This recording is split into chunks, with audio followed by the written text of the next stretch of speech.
विघ्नहर्ता श्री गणेश, श्री गणेश, श्री गणेश। आइए गणेश जी, स्वागत है। कार्तिकेय जी आइए। ममतासुर यहाँ?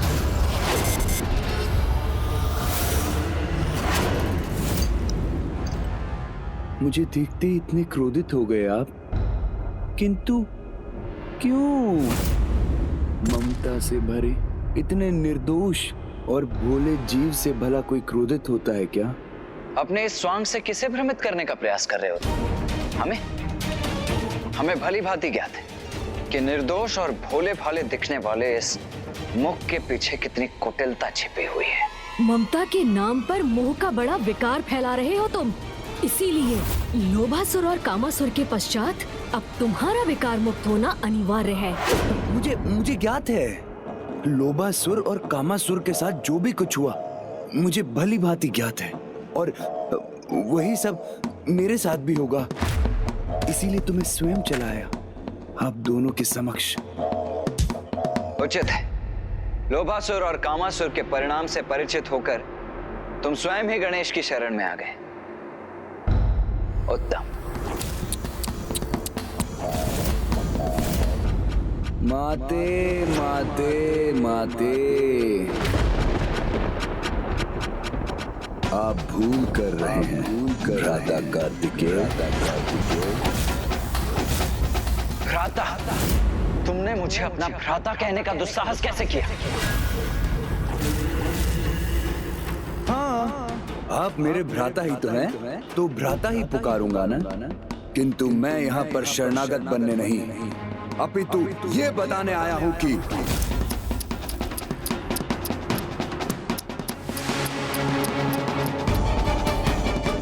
मैं कामासुर और लोभासुर के समान नहीं, खुलकर अपना दांव चलता हूँ। इसलिए सीधे चला आया यहाँ आपके समक्ष, आपको अपनी चुनौती देने।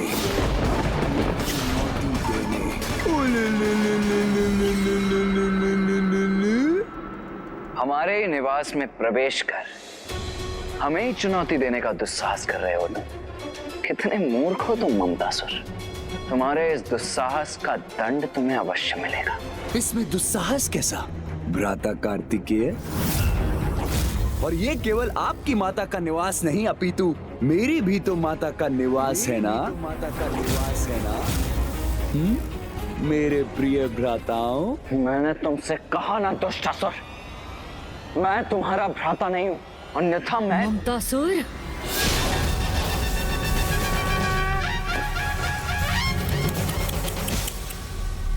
माते माते माते, मैं आप दोनों से इतना स्नेहपूर्ण बात कर रहा हूँ और आप इस प्रकार अपने अस्त्रों से मुझ पर प्रहार करना चाहते हो। तो ठीक है, कोई बात नहीं। यदि आप मुझे आहत करने के इच्छुक हैं तो ठीक है, मैं भी आपका सामना करने के लिए तैयार हूँ। मेरे प्रिय भ्राताओं, तुमसे कहा ना, हम तुम्हारे भ्राता नहीं हैं। माते माते माते, आप दोनों मुझे अपना भ्राता माने या ना माने, किंतु मैं आप दोनों को अपना भ्राता मानता हूँ। इसलिए मेरा दायित्व है कि मैं आपको बताऊं कि मैं अजय हूँ। अजय, स्वयं जगत पिता महादेव ने मुझे वरदान प्रदान किया है, तो क्षमा करें, चाहे जो कुछ भी हो, आप दोनों मुझे रोक नहीं सकते, जिसका प्रमाण आपको शीघ्र ही प्राप्त होगा, जब समस्त संसार में माताओं और पुत्रों को प्रभावित करूंगा। मैं सभी अभिभावकों में उनकी संतानों के प्रति इतनी ममता भर दूंगा जो उनके लिए चिस बन जाएगी। किंतु वो दृश्य तो आपको पहले ही ज्ञात हो चुका है ना भ्राता गणेश?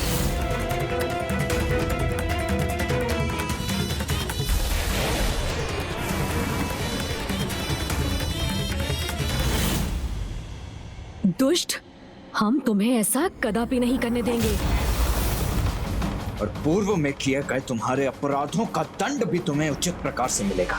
ओह, अच्छा, तो ठीक है, हम भी देख लेते हैं कि आप दोनों क्या करने में सक्षम हैं। हमें इस प्रकार ललकारने का दुस्साहस कैसे कर रहा है ये दुष्ट?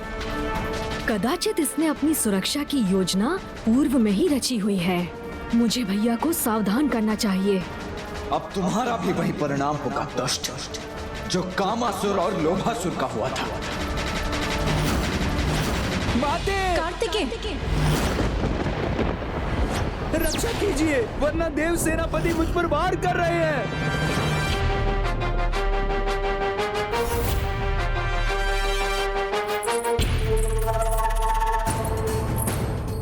ये हो क्या रहा है यहाँ पे?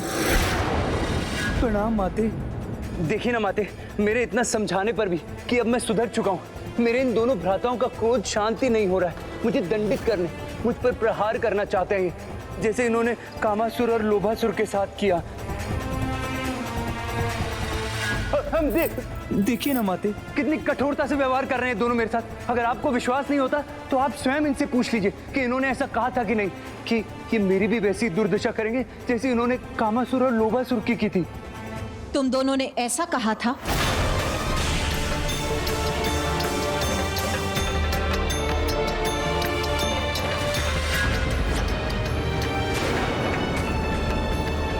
माँ, ये क्या कर रही हैं आप? पुत्र, ये उचित नहीं। यदि कोई सुधरने का प्रयास कर रहा हो तो हमें उसे उसका अवसर प्रदान करना चाहिए।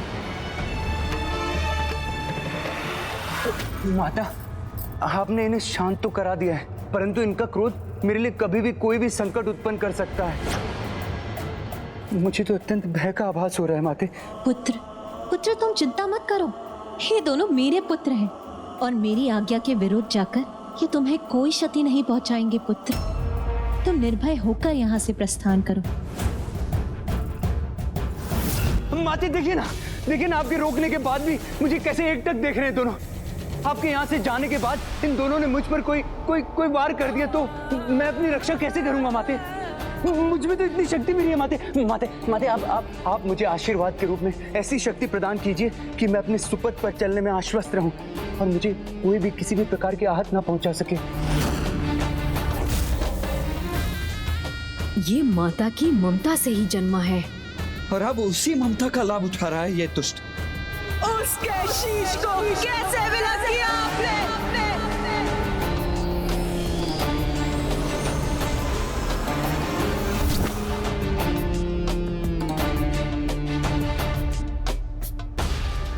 उचित है पुत्र।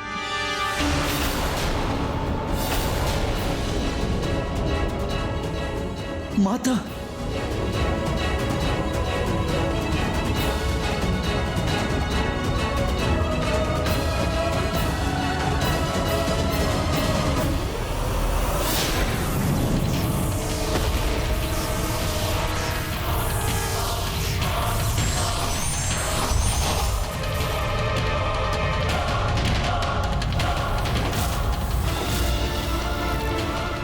माते, यही दे दीजिए मुझे, ये दे दीजिए। ये क्या? माता तो अपना ही दिव्य अस्त्र शक्ति रूपी गदा प्रदान करने जा रही है दुष्ट ममतासुर को। माता, नहीं पुत्र, जब किसी के भीतर सुरक्षा का भाव रहेगा तभी तो वो स्वयं के भीतर सुधार ला सकेगा।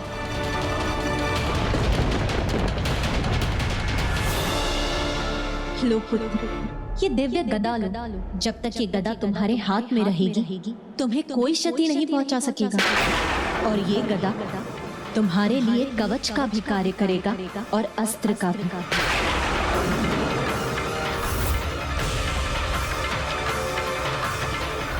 माता के अस्त्र से सुरक्षित होने पर इसे हम भी क्षति नहीं पहुंचा सकेंगे।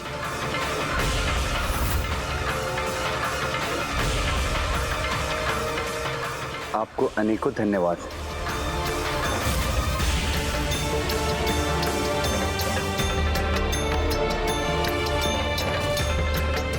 इसे जाने दो पुत्र, इसे एक अवसर प्रदान करना हमारा कर्तव्य है।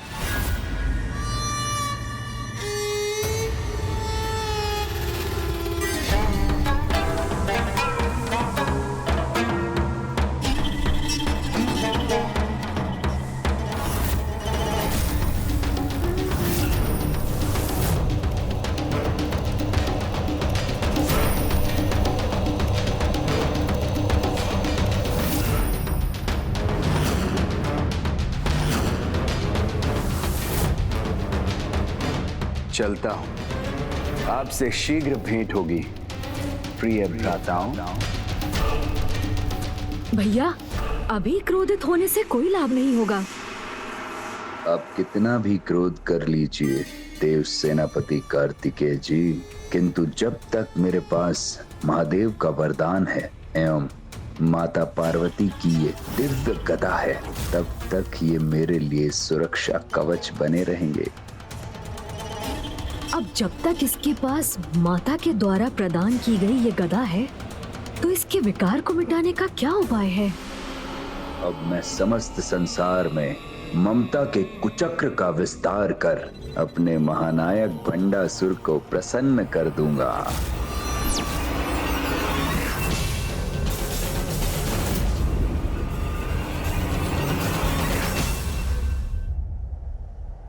ये कैसी विडंबना है प्रभु। इस ममतासुर ने तो माता को ही पुत्रों के विरुद्ध जाने को विवश कर दिया है।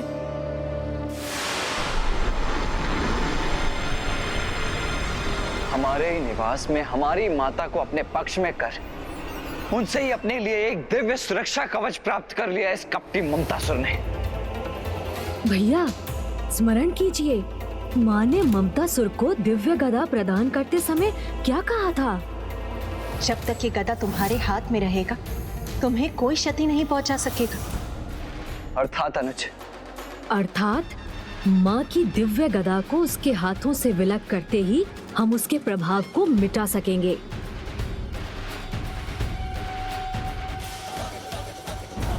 किंतु ममतासुर का गुप्त स्थान तो हमें फिर भी ज्ञात करना ही होगा ना अनुज। कहीं लोभासुर के समान ही ममतासुर के गुप्त स्थान को ढूंढने में भी हमें अधिक कठिनाइयों का सामना करना पड़ा तो बहुत अधिक विलंब हो जाएगा अनुज।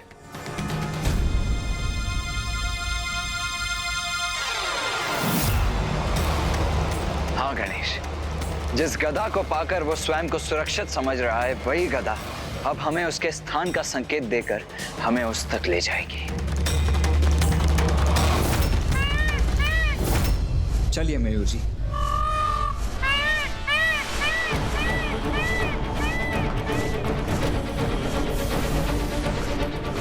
भैया, वो दिव्य ऊर्जा तो हमें इन पर्वतों के मध्य जाने के लिए प्रेरित कर रही है।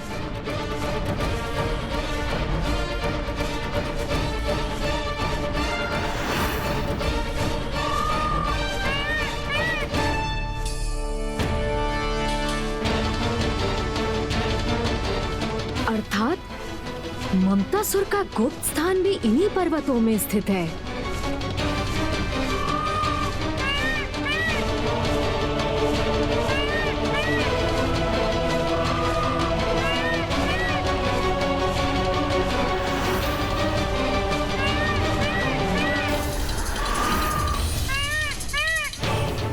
गणेश, कितना विचित्र स्थान है नहीं? हाँ भैया, ये तो जैसे हमने एक श्वेत संसार के भीतर ही प्रवेश कर लिया।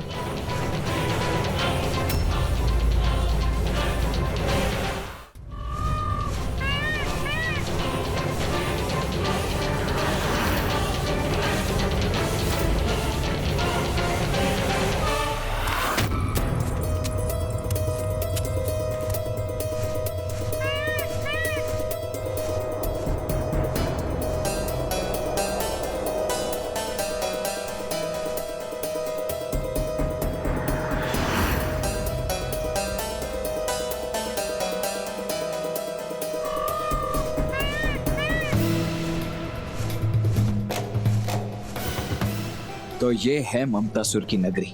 हाँ भैया, ये कैसी विडंबना है कि श्वेत रंग शांति और स्थिरता का प्रतीक है, जिसके सर्वथा विपरीत ममतासुर अपने विकार के प्रभाव से सर्वत्र अशांति ही उत्पन्न करेगा। किंतु ये सब कौन है और यहाँ क्यों है? लो पुत्र, ये लड्डू तुम्हारे लिए और ये तुम्हारे लिए और ये अंतिम मेरे लिए।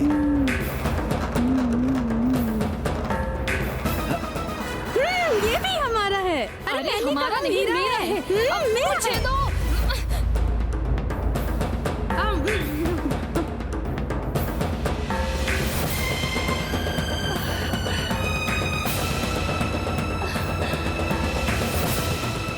ये आम तो अत्यंत स्वादिष्ट है माता, चलो इन्हें लेकर चलो। जब माता पिता की ममता ही अनुचित कार्य करने को प्रेरित करने लगे तो संतान ही नहीं समूचे समाज के लिए ये अनिष्टकारी सिद्ध होता है। ममतासुर भी समाज को इसी अंधकार की ओर ढकेल रहा है। श्वेत रंग ममता की भावना का भी रंग है, किंतु ममतासुर उसी श्रेष्ठ भावना का दुरुपयोग कर रहा है। तो उसे ढूंढकर उसके साथ उसकी संपूर्ण दुष्टता का भी शीघ्र ही अंत करना चाहिए हमें गणेश। हाँ भैया।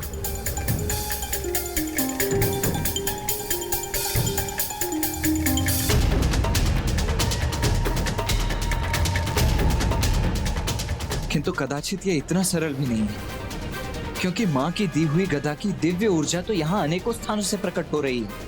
फिर इन सब भवनों में से ममतासुर का भवन कौन सा है, ये कैसे ज्ञात करें हम अनुज?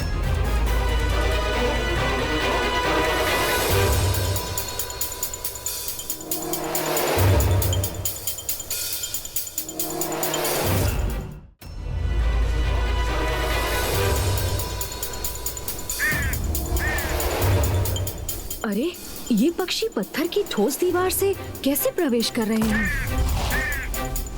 ओह, अब समझा। भैया, ममतासुर को ये अवश्य ज्ञात होगा कि हम उससे माँ की दिव्य गदा प्राप्त करने यहाँ आएंगे। इसीलिए हमें भ्रमित करने हेतु उसने इन अनेक मायावी भवनों को उत्पन्न किया है।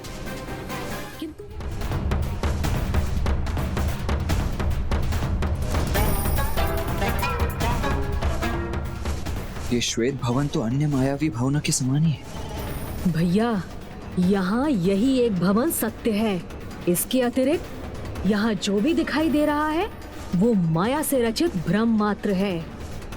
आप स्वयं देख लीजिए भैया।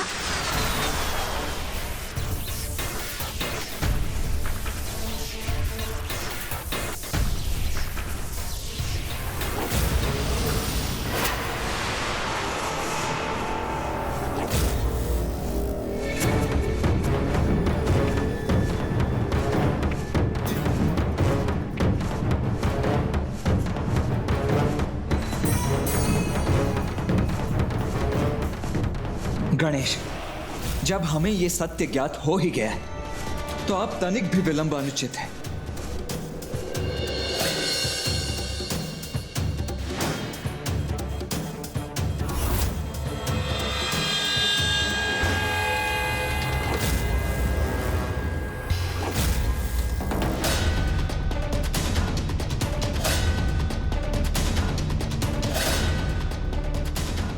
रुको अनुज गणेश, इस द्वार को मैं खोलता हूँ। जी भैया।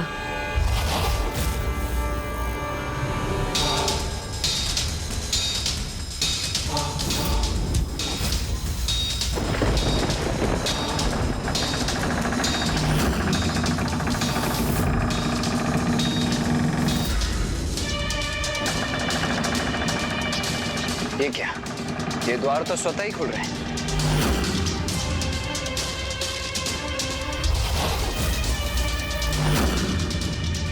स्वागत भ्राताओं, ममतासुर आपका स्वागत करता है।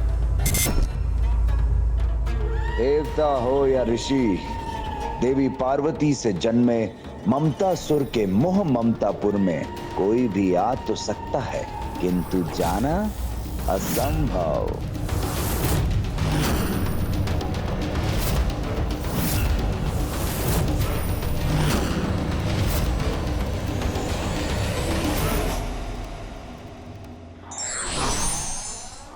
ईश्वर द्वारा दी गई सीमित जीवन अवधि का सदुपयोग केवल अच्छे कर्मों में करना चाहिए।